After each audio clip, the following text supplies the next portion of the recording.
Hi everyone, this is APO Sports, and this is my post-game reaction to yesterday's game between the Indiana Fever and the Washington Mystics. This is it, right? This is the end of the season. This was the last game. The Mystics defeated the Fever 92-91. Really not a lot to go over, not a lot to talk about, specifically about this game. We saw the limit or the minute limitation for all the Fever starters. A little concerned with the Kelsey Mitchell injury, but it seems like it's not really nothing to worry about. Another example of another game where Kristy Sides experimented with lineups, but this one is understandable because there were, this one we knew from the beginning that the starters wouldn't be getting, or the stars wouldn't be getting a lot of minutes, so they just threw a bunch of craziness out there. But again, just consistent also with how every game is just a mystery. But maybe the players knew ahead of time that they weren't going to be getting a lot of playing time. One thing that concerns me a little bit, and not just to be frank, is that Kristy Wallace kind of went off. She went off for 17 points and 6 of 8 shooting. And this concerns me in that there's no telling what this is, how Kristy Sides is going to interpret this performance, and whether or not she's going to want to have a role for Kristy Wallace come playoff time. That's the only thing that worries me. But I've also had to tailor my expectations. I did some reflection at the end of this game, and we can't really believe, or we can't really think that this team is going to win the championship, right? I do believe that the team, the players, they have the players to win the championship. They just don't have the coaching staff to win the championship. This team simply has grown faster than the coaching staff has grown, right? So the coaching staff is still trying to figure things out, trying to develop what they want to do, where the players have already kind of grown past them. That's my best way to explain this. And I don't know how much rope the management wants to provide to the coaching staff. Uh, I don't know, but it's hard to believe that this team, what has shown me, and not the team, but what the coaching staff has shown me, there's no way that they're going to be successful in the playoffs. It's possible they beat the Sun, and again, I think they have the players to do so. So maybe the players will win, even as the coaching staff is working against them. That's a hard task, but if any team or any group of players can do it, it's these group of players. But we have to understand that they're playing with a disadvantage in how they're being managed and how they're being coached, because they're already thinking, about the game itself. They can't see everything. They can't put the right players at the right time when they need to be. So they're limited as to how much impact they can have on the game.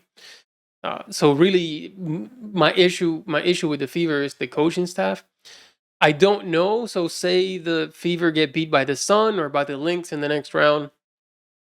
I don't know if management will either do whatever they can to try to develop this coaching staff, or if they'll try to get a new coaching staff in. But what we have to understand with the new coaching staff is there's, again, another development period and another period of adjustment that maybe they'll figure it out, maybe they won't, right? Just because we think, and okay, we get Kristy Sides and her coaching staff out, how do we know that whoever comes in already kind of knows and has a vision for what the team needs? We don't know that. So that's why I think that is the major flaw of this team, and the major uncertainty for this team, because otherwise this team would be unstoppable.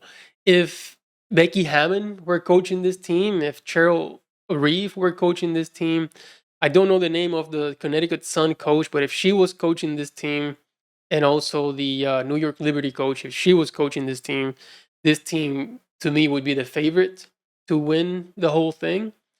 But alas, we have Kristy Sides and company, and I just don't think so. And it's crazy because I don't think I've ever really had this stance before. As I've watched sports over the years, I did have some issue with Kevin Cash, the manager of the Tampa Bay Rays, whenever they play the Dodgers in the World Series. And I'm gonna go do a separate video on that, because that gets it into sports psychology. understanding emotional intelligence. But that's just I'm not going to get into the Kevin Cash, what happened in that World Series. But um, I've never been in a position where I believe that you have all the players necessary to win, but you have a coaching staff that's making it impossible for you to do so.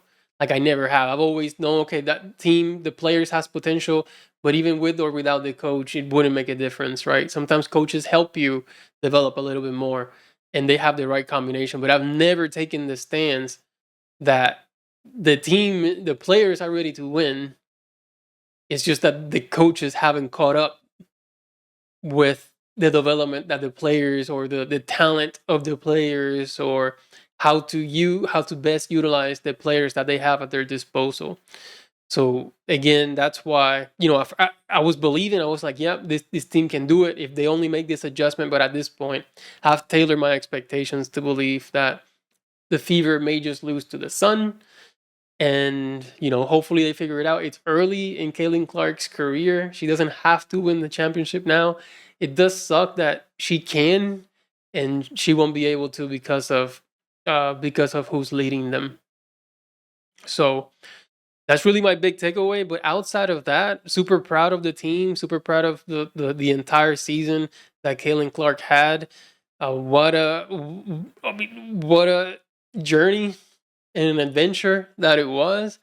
If you would have asked me last year if I would be following or covering the WNBA to this extent, there's no way I would have said that, or could have predicted that I was going to be doing this.